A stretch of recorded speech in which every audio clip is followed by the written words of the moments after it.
Good morning, students. Till the last class, we learned the chemistry of group 13 elements.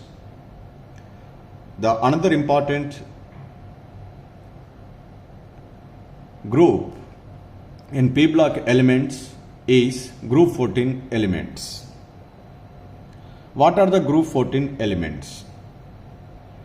Group 14 elements are carbon, silicon, germanium, tin and lead. So totally 5 elements are present in the group 14. All these are belongs to P block because the differentiate electron or the last electron while writing their electronic configuration is enter into the p orbital. That's why group 14 elements are belongs to P block elements. So how they are occurred in the nature? So occurrence. First let's discuss the occurrence of carbon. Carbon is available in the form of free elemental state as well as in combined state also.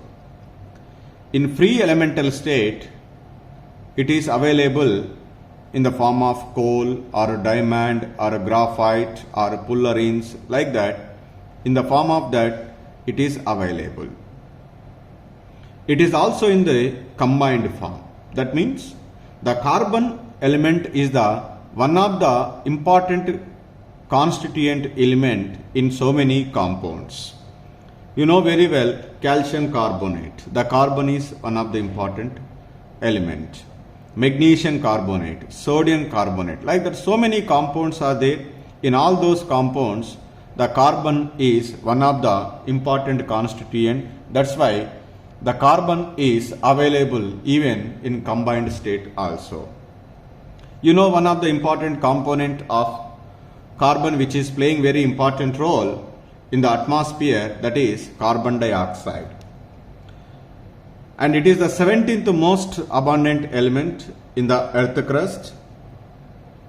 So it is widely occurred in the form of hydrocarbons, that is in the form of fuels like methane, ethane, propane, butane. All these are called hydrocarbons. Hydrocarbons means they consist only carbon and hydrogen. And also whenever it is combined with hydrogen or oxygen or chlorine or sulfur, it is providing the huge number of compounds. That compounds are an important materials in biologically as well as in our day-to-day use. That is, they might be used in the making the tissues or drugs or plastic materials, like that. In so many important things, so the compounds of carbon is present. One of the branch of a chemistry, that is organic chemistry, it is completely dedicated to study the constituting compounds of carbon. So normally it is available in the form of two isotopes that is familiar to us known, C12 and C13. In addition to these two isotopes, C14 is also present, which is radioactive in nature. Generally it is used in the determination of age of fossils and fuels. Technically the term we called radioactive dating. That means it is determining the age of earth or fuels, fossil fuels, etc. In that one the C14 isotope was used. So totally 3 isotopes of carbon are there, C12, C13 and C14. Out of these 3, the 2 are naturally present, that is C12 and C13. C14 is an radioactive isotopes. So the next one is silicon. You know very well it is the second most abundant element in the earth crust. Generally it is available in the nature in the form of silica and silicates. It is also one of the important components in ceramics, glass and cement. But anyway, it is the most abundant element among the group 14 elements. Comes to the germanium. So it is very rarely occurred, and its minerals also will be rarely available. This silicon and germanium, the pure silicon and germanium are used in making transistors and semiconductor devices. You might be learning your physics in the second year about the importance of the germanium and silicon while you are studying the electricity chapter.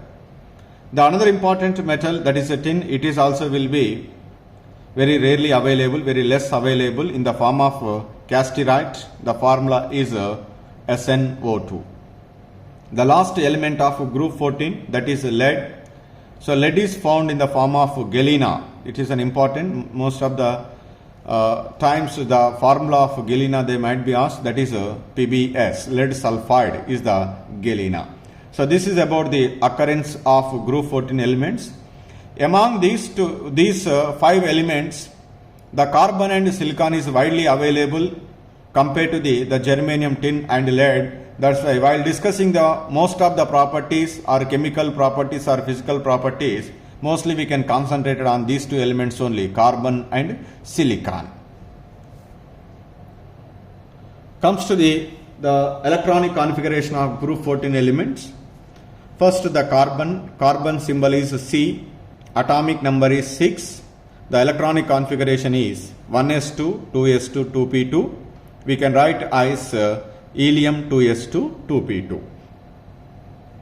Next element is silicon, symbol is Si, atomic number is 14, the electronic configuration is 1s2, 2s2, 2p6, 3s2, 3p2.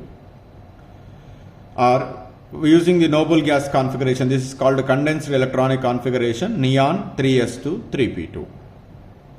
The third element, germanium, symbol is Ge, atomic number is 32, the electronic configuration is 1s2, 2s2, 2p6, 3s2, 3p6, 4s2, 3d10, 4p2. Or we may also write argon 3d10, 4s2, 4p2. Tin, the symbol is Sn, atomic number is 50, the electronic configuration is 1s2, 2s2, 2p6, 3s2, 3p6, 4s2, 3d10, 4p6, 5s2, 4d10, 5p2. This is the electronic configuration. The condensed electronic configuration, that is using noble gas, is krypton 4d10, 5s2, 5p2. Then comes to the lead. The symbol is Pb, atomic number is 82 and electronic configuration is 1s2, 2s2, 2p6, 3s2, 3p6, 4s2, 3d10, 4p6, 5s2, 4d10, 5p6, 6s2, 4f14, 5d10, 6p2. Or the condensed electronic configuration is using noble gas, that is xenon 4f14, 5d10, 6s2, 6p2. When we are observing the electronic configuration, the number of valency electrons present in the outermost shell of each group 14 element is 4. That is 4 electrons are present in the outermost shell. Only the principal quantum number, the principal shell is changes from one element to another element. In all their outermost shell, 4 electrons. Out of the 4, 2 are present in S subshell, 2 electrons are present in P subshell. Therefore, the general electronic configuration may be expressed as NS2, NP2. Because S and P is common, only N value changes from one element to another element. The general electronic configuration of group 14 elements is NS2, NP2. Totally how many valency electrons are present? 4 valency electrons are present. So, here also the properties mostly same as the group 13 elements. When we are observing the electronic configuration from silicon to germanium, so the 3d orbitals are intertwined. When tin to lead, in addition to d orbitals, f orbitals are also intertwined. Because of this intervention of the d and f orbitals, they might be effect on some of the properties of group 14 elements, just like in the gallium, indium and thallium in group 13 elements. So this is about the introduction of group 14 elements and their occurrence as well as electronic configuration.